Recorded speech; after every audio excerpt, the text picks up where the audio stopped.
But I want you to know that I will forever be grateful for your trust in me and for your support of my candidates. I also know that to the majority of you who voted, this outcome is a reflection of your collective will to have a change of government.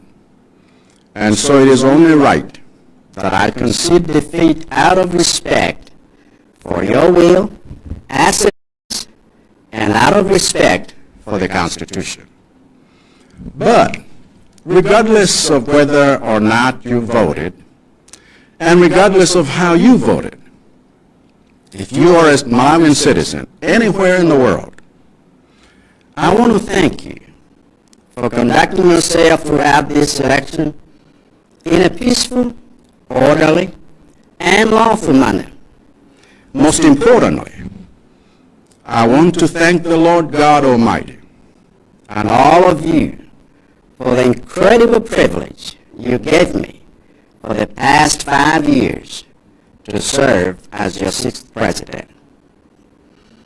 In the days that remain before my successor takes his oath of office, I want you to know that I am fully committed to facilitate a peaceful transfer of power.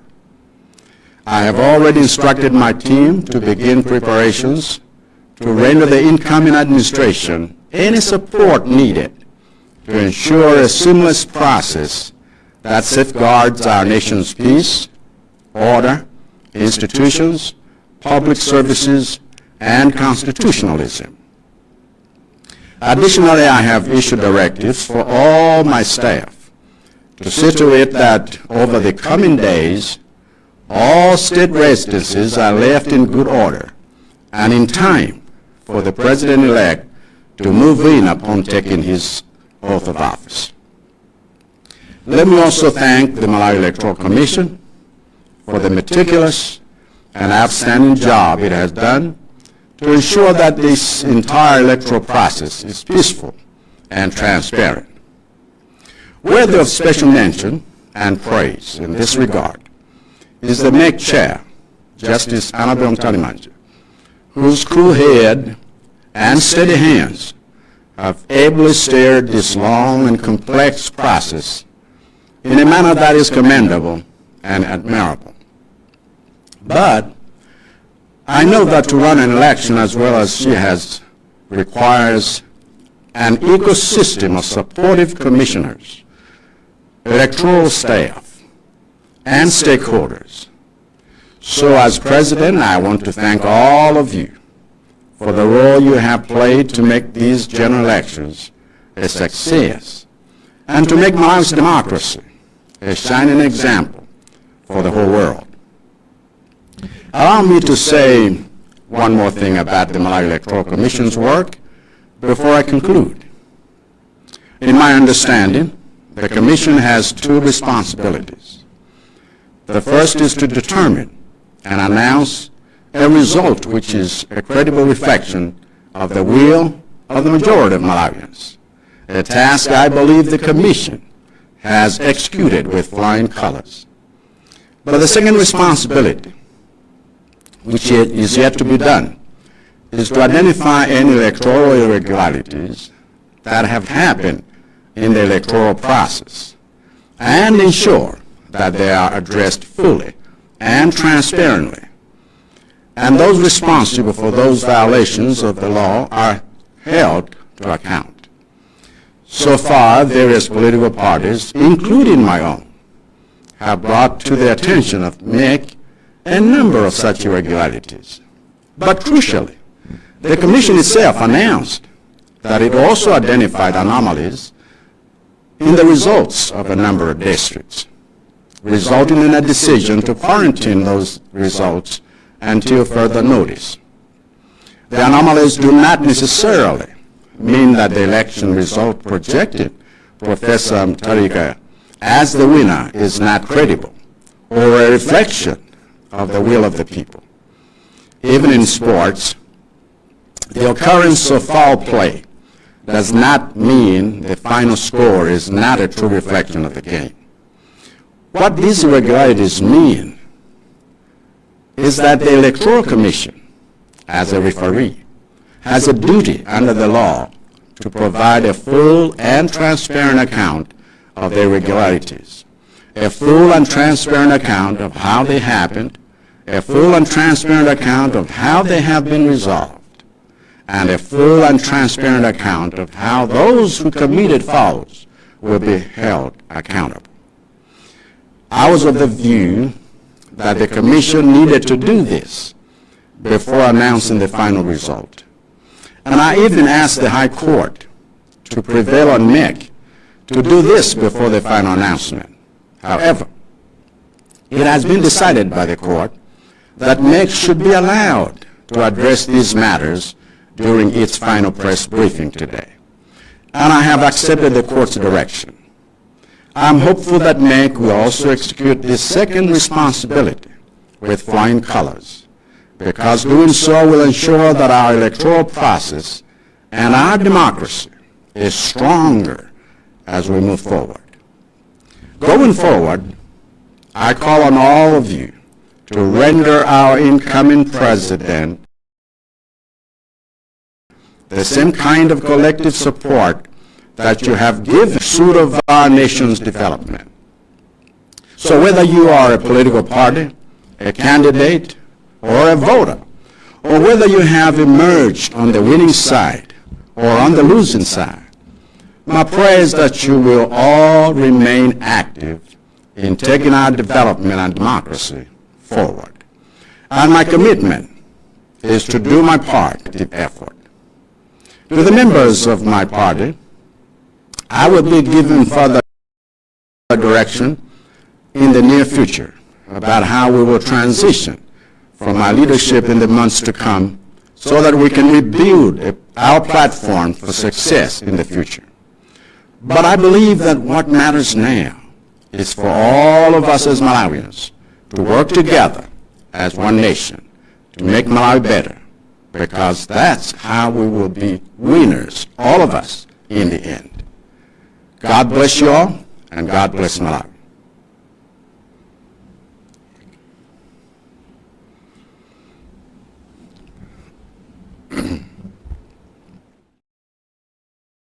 Zanga, Zana, Malawi Electoral Commission adalengeza zotsatira zimene atatha kufufuza za vote ya president kuma council 11 adabweretsa tsopano ma council wonse amene awerengera kukhala 24 kumanena kuti kwangotsala ma council 12.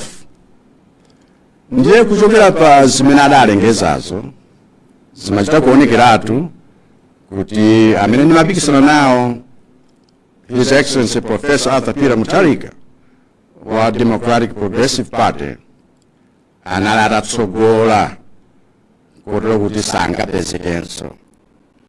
Ndiye zimaonetsa kuti amene apambane ndiwowa. Chifukwa chimenecho kamphindi kapitako leroli nayimbira foni ya Mutharika nkuwapatsa mafuno abwino chifukwa chakupambana kwawo, nkuwafuniranso zabwino kuti mmene akubwera ngati president wa chinamba 7 wa Malawi achite bwino. Ndachita izizi chifukwa chakuti ndavomereza kuti zotsatira za chisankho cha president chimene Malawi Electoral Commission adawunika kale nkuvomereza nkupereka ku anthu. Ine ndazivomereza ndipo ndivomerezanso zimene alengezi momaliza akachita msonkhano wawo tukalo kumasanawa.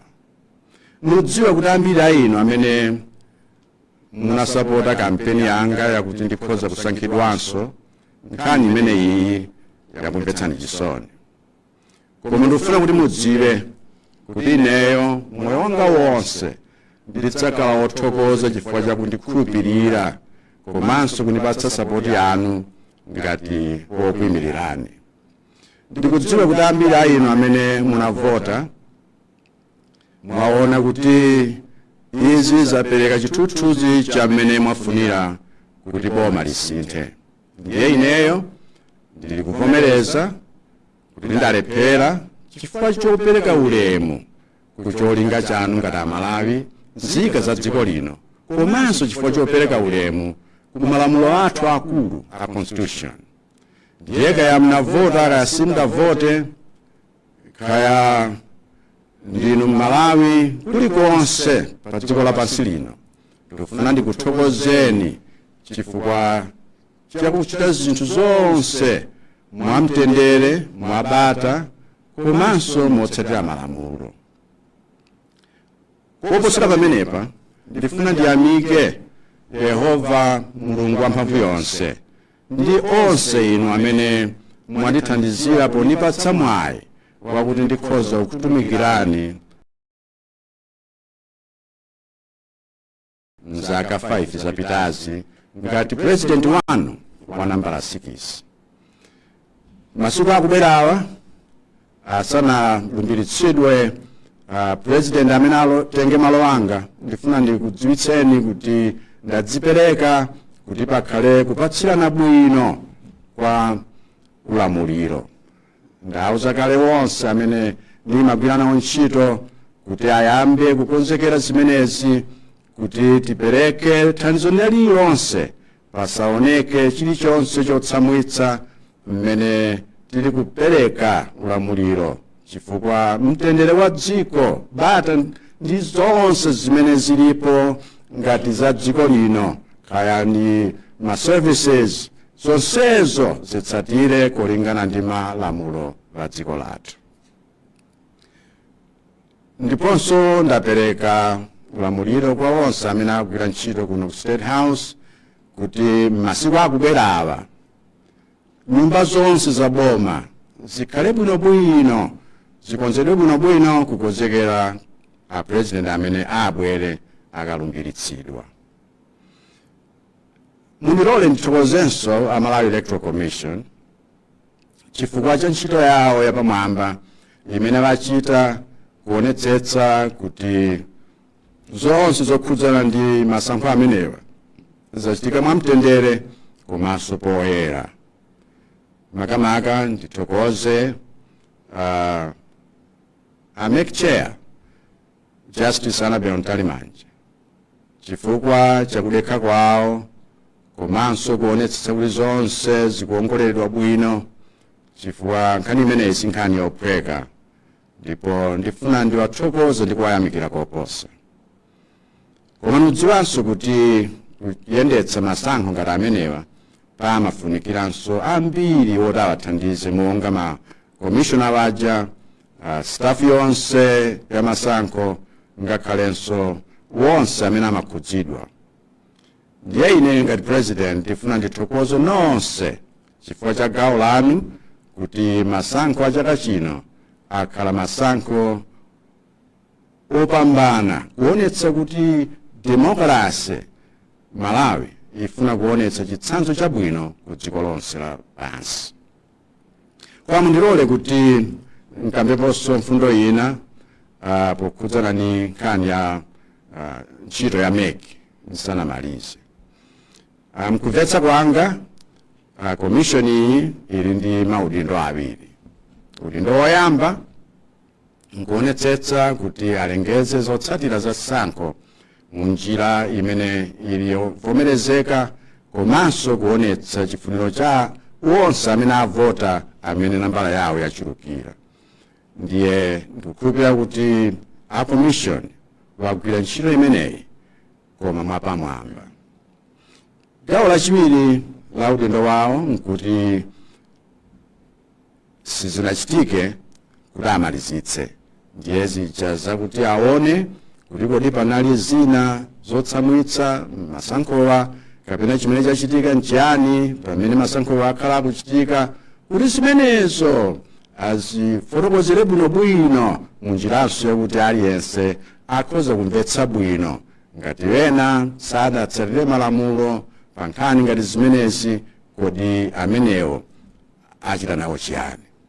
Neramu zipani zingapo zinapereka madandaulo awo, ngakhalenso chipani chathu kubweretsa madandaulowo ku AMEC kuti alongosole bwinobwino zina zimene zimaoneka ngati sizidayende bwino.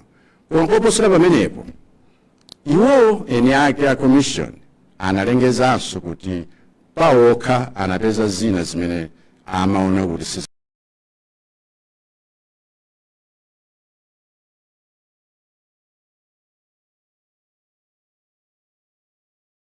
zidakhale bwino, ndipo mpakana amayimitsa makanso angapo kunena kuti ayitamba kugola kwa Profesa Mutharika ngati wopambana kapena kuti ndi amene wawina.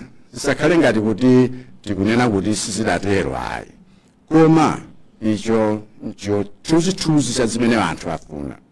Ngakhale tupa masewero ampira mwachitsanzo kuti wena akaponda anzawo sizitanthauza kuti zigoli zakhala bwanji kothera ayi, chifukwa zigoli zija zimene zimadzanena kuti wapambana ndani. Ndipo ngakhale iwo amene anaponda anzawo amapatsidwanso chilango mu nthawi yake, koma ameke monga ngati rifaliri amene wayendetsa izi ali ndi udindo tsono ofotokozera bwino kuti aliyense amvetse kuti zimene sizidayende bwino nziti, ndipo tinachita chiyani, kuti chidachitika ndi chiyani, komanso tapeza kuti zimenezo tatha nazo motani. Akafotokoza bwino bwino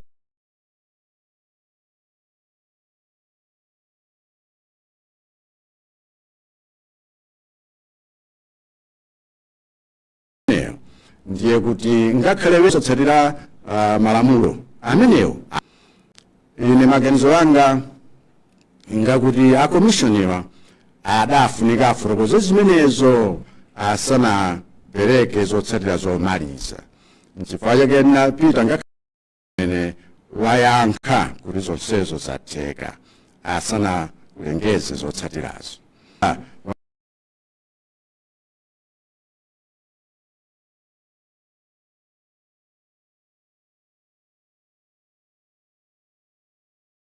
Democracy yupita patsogolo. Ndiye commission tawapatsira pa nthawi yonse, chifukwa President Mutharika kuti apambane potsogolera dziko lathu kuti tipite kukhala dziko lopambana, zidalire tonse kuyima nawo limodzi pomaona kuti chitukuko cha dziko lathu chipita mtsogolo motani. Ndiye kaya ndinu wachipani chakuti kaya mwina mnayima nawo pa masankho amenewa, kapena inu mnango kavota, kapena mwaona kuti mbali yanu yawina kapena mbali yanu yaluza, pemphero langa lakuti tonse tikhala ndi chidwi chomachita nawo zinthu zimene zithandizire chitukuko cha dziko lathu komanso demokrasi ya dziko lathu. Ndipo kudzipereka kwanga nkwakuti ine ndidzachita gawo lofunikira kuti tonse mumodzi wathu tikhoza kuchita zimenezi. Kwa inu amene muli maspati, ndifuna ndipereke maganizo anga posiyera apa kuti kodi titani tsopano potsimikizira za utsogoleri komanso ndi zochitika kuti timange bwanji chipani chathu ndi kukonzekera chipambano kutsogoloko. Koma ndikukhulupirira kuti chimene chikufunika kwambiri pali pano nchakuti tonse ngati Amalawi tigwire ntchito mogwirizana ngati mtundu umodzi.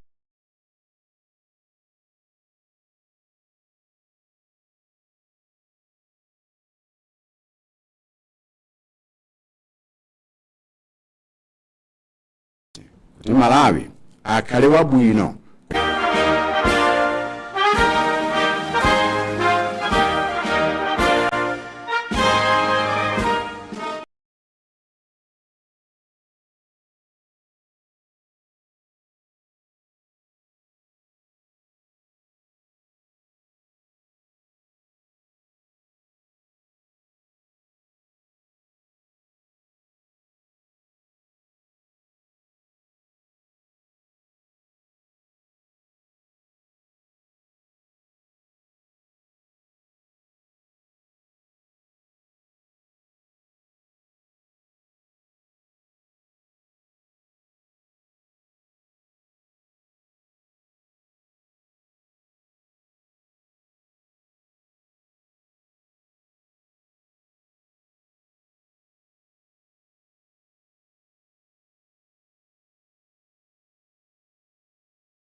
It's Marsha, the rhythm boy.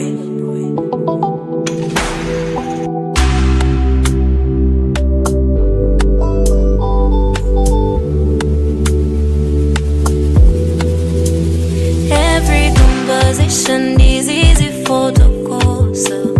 Every conversation is an argument. Sikusilimata bobanda kuzilongo soda. Ntendere wangu mojida de. See, I'm a girl and I need my peace of mind. Is that alone to ask for? When the pela ego to be langala jitamanta. Kodizima guwazanga malila. Simple, simple, simple. Simakala are simple, nkanena ine. Umare simple, simple, simple. Sindi yura kukwiya, ndiza simple ine. Nesa umandikonda kodi. Nangazima kuvuta pati. Gabena unajira pumakodi.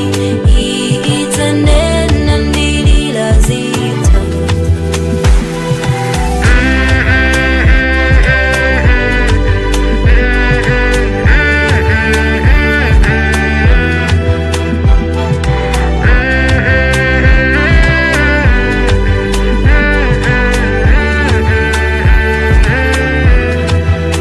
Neni sana mendi makondayo.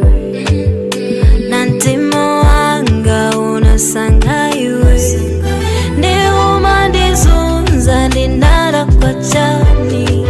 Toka limanditata natokwa nanda. Ngati udatopa wanji ungonena. Somwe umandipanga ntimo mapweteka. Ngati udatopa wanji ungonena. Somwe umandipanga ntima umawawa. Simple, simple, simple. Simakala za simple kachita iwe. Umari simple, simple, simple. Sindi jada kukwiya, ndiza simple ine. Nesa umandikonda kodi. Nangazima kuvuta pati. Gabena unajira pumakodi. Itendena ndilila zita.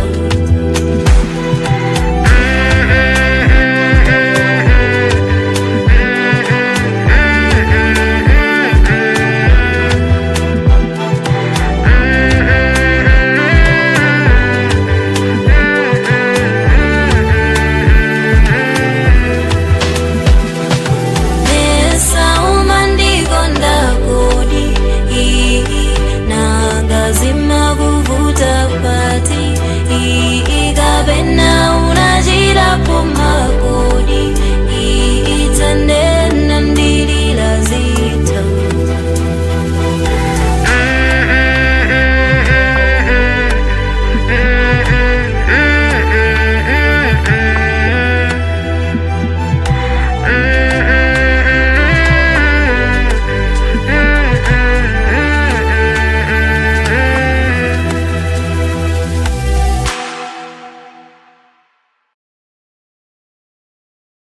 Hey everyone, my name is Tawanda and this is Ninginjawanga, live from Videogenics.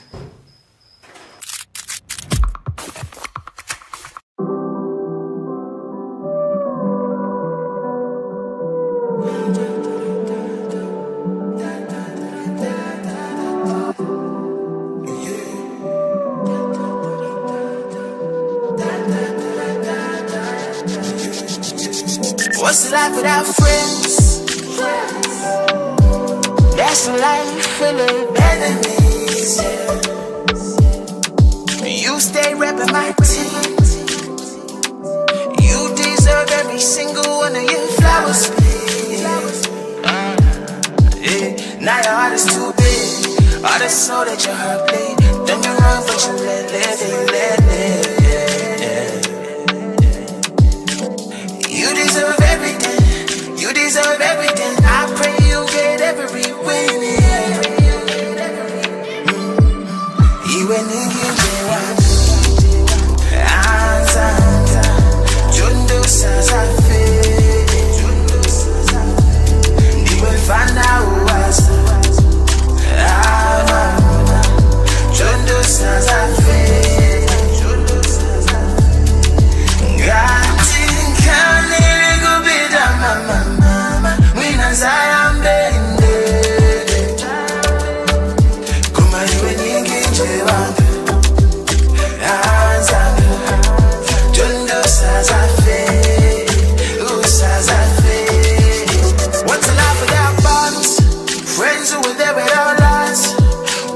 Shots on our birthdays, yeah. We've been there through our worst days, yeah. Couple people left us. Winds of grief have swept us. Pray the Lord He alleviate your pain, and inside every loss you find some gain. Now your heart is too big. All the soul that your heart bleed. Don't you run, but you let live, yeah. You deserve everything. You deserve everything. I pray you get every win, yeah.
Ashley, Red Disc Music inepa iwo ndimazimva okwanira koma nkuteka mwina umalingalira mtima umalira kuti kugwira ine baby udapanga zaphuma koma poti mwina zinachitika kale ndiye basi umangomvetsetsa mtima mwako kumazireketsa poti nzosatheka kuzibwerezetsa umaguguda mtima mwina nozidaweka kuti wewe tituri zinatheka titukutenga ine chinkhwangwa chimunthu choyipacho chitisa manyazi koma ndikufuna kukulimbikitsako kuti neyo mtima mwanga ndikunja kwanga ndizosiyana chikondi changa pa iweyo ndichoona ukamakhala ngati sukuona inanso kumandikonda ngati kongo lako libe unjaku kumandifuna zija zopanda maliliso kuti ukongola samala kusunga ukamakhala ngati baby kumandikonda ineyo kumandifuna zija zopanda maliliso kuti ukongola samala kusunga mwina sikulina wongole kumyendo upondeponde uyendeka ulendo mwina kunchisi mwachisisi kuti neyo baby siningafikeko utakumana ndiye muna aja owala ndiye mwina kukumwetulila kukunyadila ndikukusilila kodi hani neno sandikumbukila mwina siku lino liko weka mumuno chilichonse kumakufuna kukusatila kukukakamira kodi hani lonjezo sakumbukila koma ndingofuna kukulimbikitsako kuti neyo mtima mwanga ndikunja kwanga ndizosiyana chikondi changa pa iweyo ndichoona ukamakhala ngati sukuona inanso kumandikonda ngati kongo lako libe unjaku kumandifuna zija zopanda maliliso kuti ukongola samala kusunga ukamakhala ngati baby kumandikonda ineyo kumandifuna zija zopanda maliliso kuti ukongola samala kusunga kodi kukonda ine baby ndi chisankho chako kodi kukonda ine baby ndi chitonzo chako kodi kukonda ine baby ndi chipinjo chako kapena mandikonda ni mtima wako baby na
mtima ndakupasa ufasa palibe chosala ndinong'oneze baby pamene sindifikira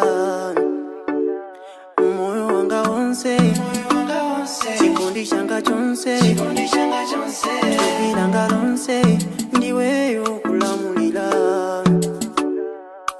ona ndazipeleka nsembe ndakukonda sindingazembe baby zindikila zonse nkuchitila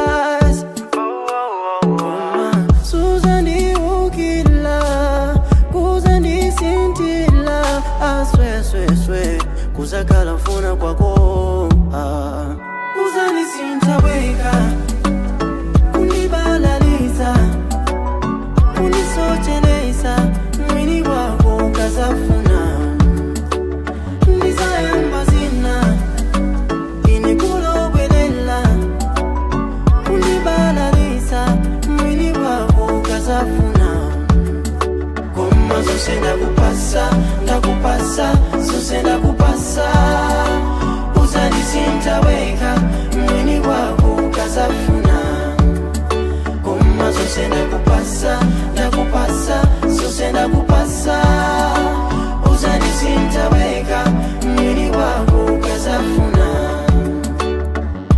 ukazayamba zobwera mochedwa kukwiya simasinya kumatu zopedwa sizaopa ndukuza nane nzazunguza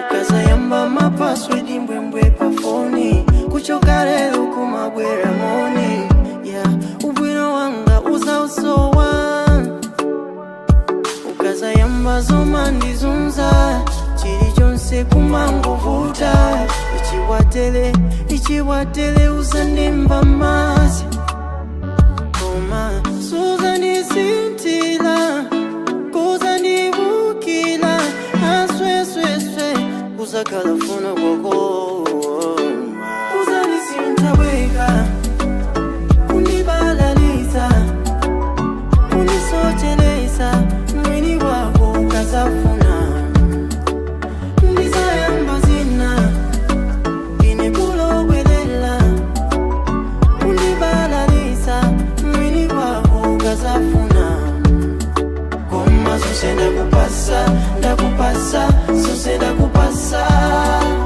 uzanisinthaweka mwini wako ukazafuna koma zose ndakupasa zose ndakupasa uzanisinthaweka mwini wako ukazafuna uzanisinthaweka kundibalaliza kundisochereza mwini wako ukazafuna koma zose ndakupasa baby chikondi baby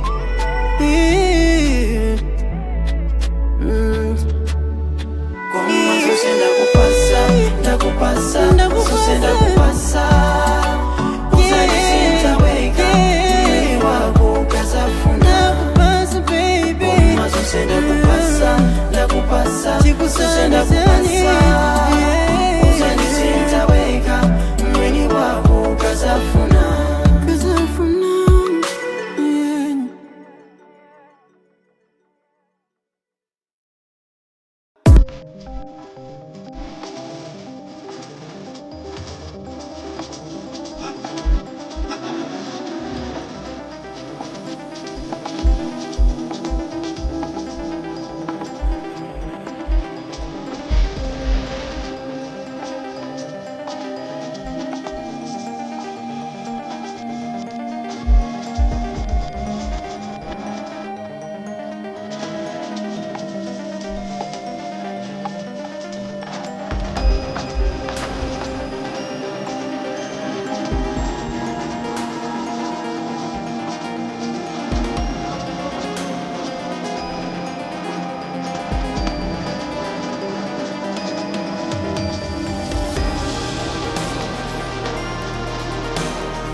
abambo tinalipo ambiri.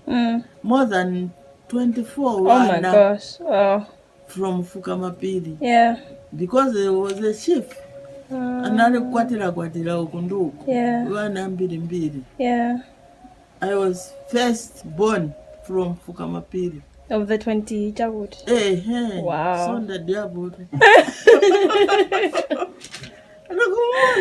I was first born.